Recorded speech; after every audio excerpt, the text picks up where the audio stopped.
Hi, this is Ms. Fitzmaurice, and this video is about linearizing data. So by the time you're done watching this video, you should have a better idea of what linearization is. You should have an idea of why it's useful, and you should have a basic idea of how you can do it. We're going to practice it some in class, but you should be able to have the basics down.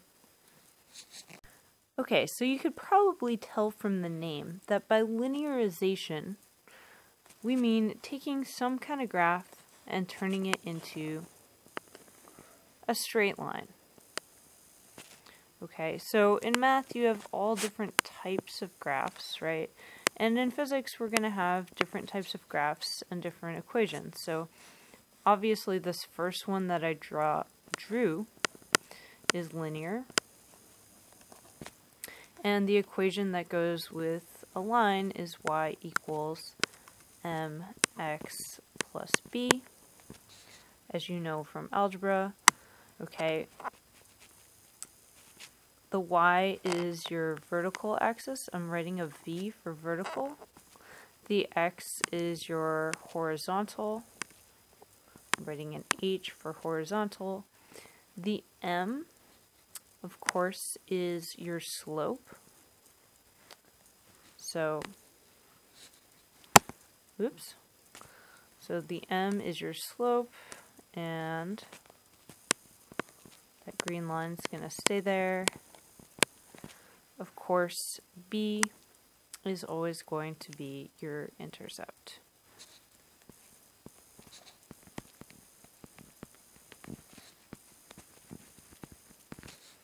Okay, but through the years, your math teachers have added different types of graphs. You've probably seen a lot of parabolas in your life, so those follow some kind of form like y equals ax squared plus bx plus c. You could keep adding numbers up here, you know, to cubic, etc., to make bigger polynomials. There aren't a lot of those beyond quadratics in physics, at least in this class. Okay, you've probably also seen at some point sines and cosines, or trig functions.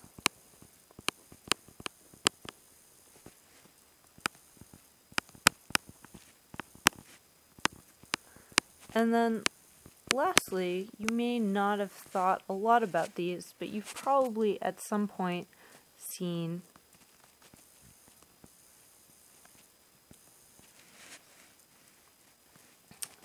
graphs that look kind of like this, and you have y is equal to a divided by x, and these are called inverse functions.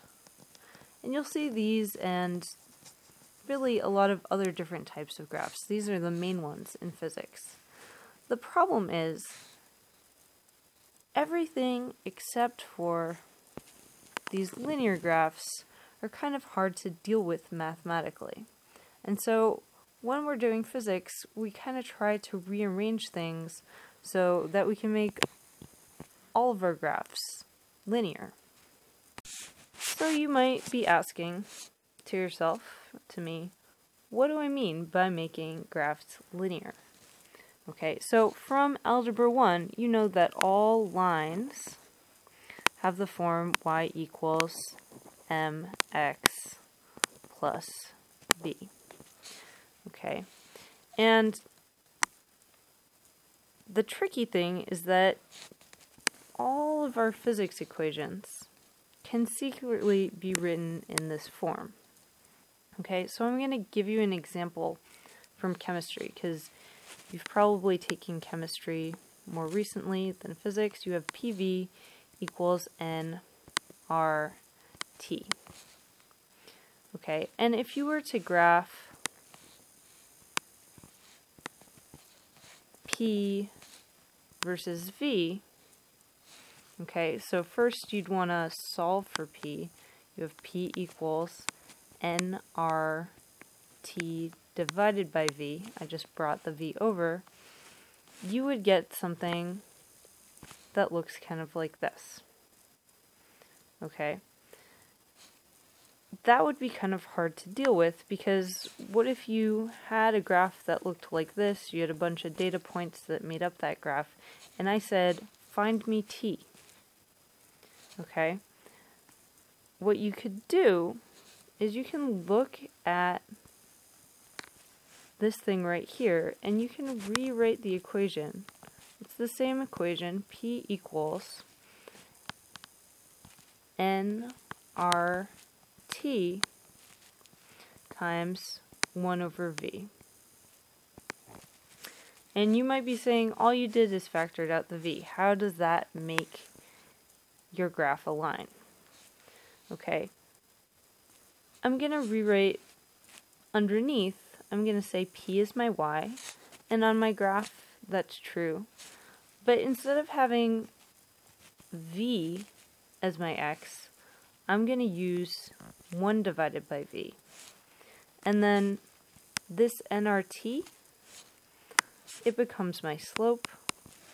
And in this case, I have no intercept. Okay, so what I could do in this case, if I wanted to get a straight line, instead of graphing pressure with volume, I'd graph pressure with 1 divided by volume, and I would end up with a straight line. Okay, so that's a chemistry example. Basically what you're doing, you're taking your initial equation, okay, and you're rewriting it in terms of the things that you're graphing, so that, you know, the thing that's going to be on your y-axis is on one side, kind of like the y is over here, and the thing that's going to be on your x-axis is on the other side. Okay, then you're saying to yourself, how could I make it so that I had a straight line? And basically, you just factor out that variable that you care about, and you graph whatever form you have of it. Okay, so in this case, we had 1 divided by it, and then the rest was my slope. Now, if I wanted to find temperature, I could find the slope of my line, and the slope of this line is equal to nRT. Okay, so why are lines useful? You saw in your buggy lab, and you saw in the last couple videos, that if you have a position time graph, the slope of your line ends up being the velocity. So slope equals velocity. If you had a velocity time graph, the slope is equal to acceleration. Okay, and you also saw that if you had a velocity time graph, that this area here gives you displacement. Okay, so this idea of finding slopes and areas, this is not just for velocity and acceleration and position. There are going to be a lot of times in physics where it's really useful to find either the slope of a graph, or, so that's the rate of change, or the area.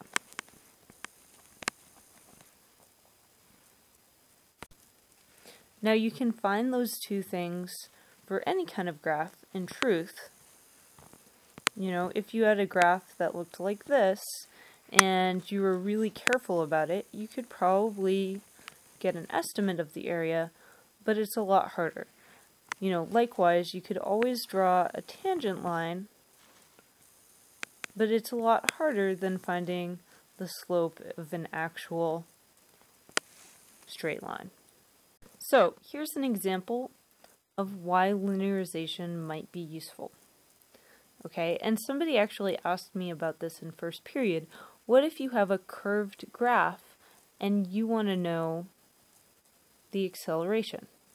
Okay, you know it's accelerating, but you don't know the acceleration. So this is a position time graph.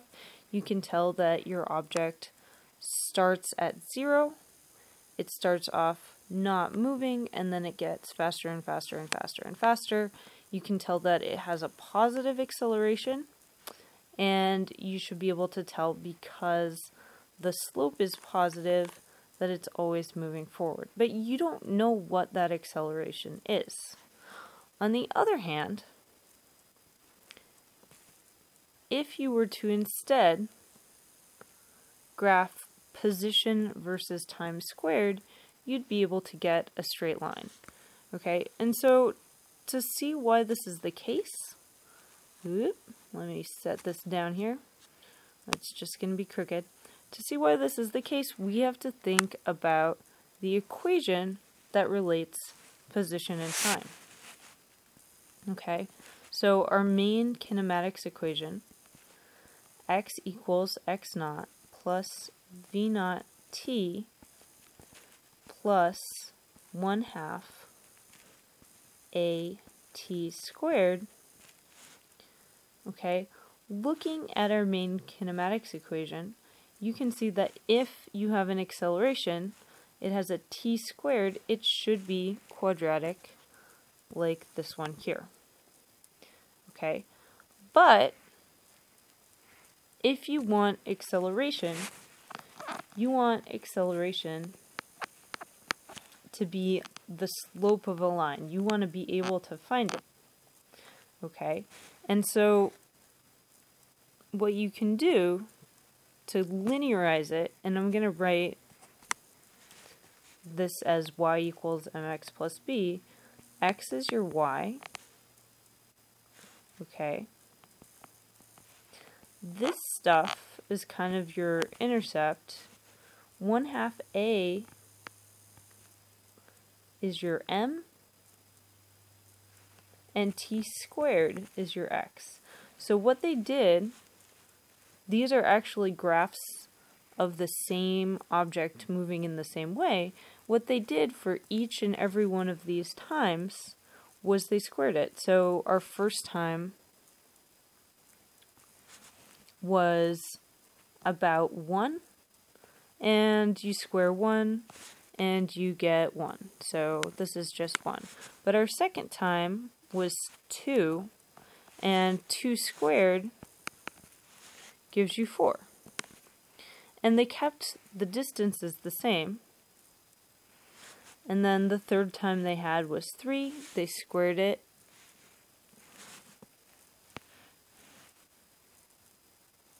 And they should have gotten 9, and they did get 9. And so they literally, when they had their little chart with numbers in it, they had position, time, they just made another column that was time squared.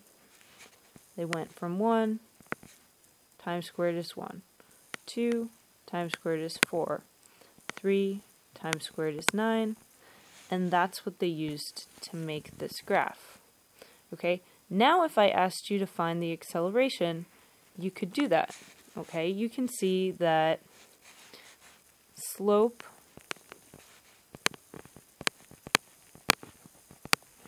is equal to 1/2 a. So I want to find my slope. I see that it goes through these 2 points. So it looks like my rise is 10. My run is 5 seconds. Okay, so my slope is 10 divided by 5. That's equal to 1/2 a, and I can solve for a. When I do that, I end up with 20 divided by 5, and I have my acceleration is 4 meters per second squared. Okay, so in general, when you're linearizing, you have to look at your original equation. You have to think about what variables you want on your graph, and that's probably related to what variables are in your experiment, and then you have to think of what you're going to graph to get a straight line. Okay, so here's a really simple example. I'm going to do a couple of these and have you try some. So my example is the basic force equals mass times acceleration. Okay, and let's say that I did an experiment and I measured mass and acceleration. Okay, you see how over here they're on the same side. Okay, so it doesn't really make sense to graph them as the equation is. So I want to first rewrite my equation so that they're on a different side. So I'm going to rewrite my equation. I'm going to just do a little bit of algebra, and I'm going to get A equals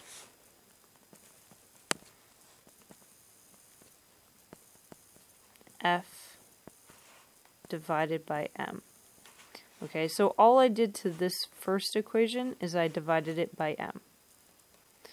Okay, so now I want to look at this new equation I've created from my first one and kind of figure out what is my Y, what is my M and my X and my B. Okay, so I want to graph M and A. What that means is I can tell since A is by itself, I want to make that my Y. And I want to separate M away from the rest of the variables in the equation, so I can write A equals F times 1 divided by M. Okay, writing my Y equals mx plus b, and this is a little confusing. This green m is slope, the black m is mass. My slope will be F, the force, and what I'm going to graph is on one axis, so on the y-axis, I'm going to put A. On the x-axis, it looks like 1 divided by m is my x, so I'm going to graph 1 divided by m, and that should get me a straight line, and the slope of that line should be equal to F, my force. Okay, so now I want you to try this, and the equation I'm going to give you is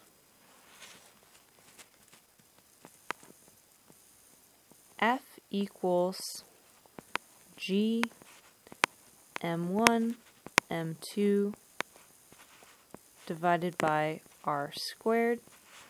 Okay, and the variables that you're measuring are F and R.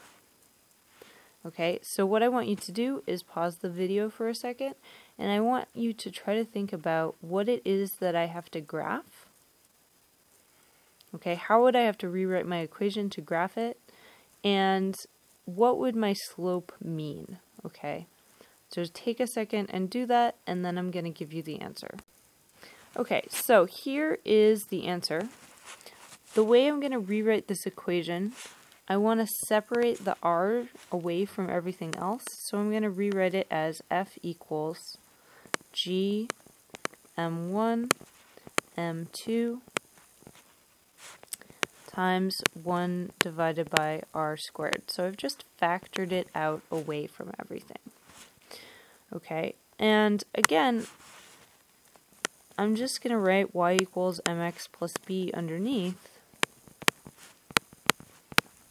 Okay, obviously in this situation, my b is nothing, Okay, my x is 1 divided by r squared, and my f is y. So this is going to be my graph. Okay, I'm going to have force as my vertical axis. I'm going to have 1 divided by r squared as my horizontal axis. And when I make a line, the slope will be equal to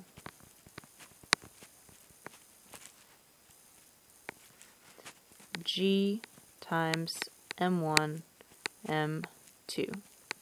Okay, and this all has to do with universal gravitation and how planets move. And it doesn't matter that you don't know those equations yet, because if I tell you that these are the 2 variables that I want, and this is my equation, you can factor my r out.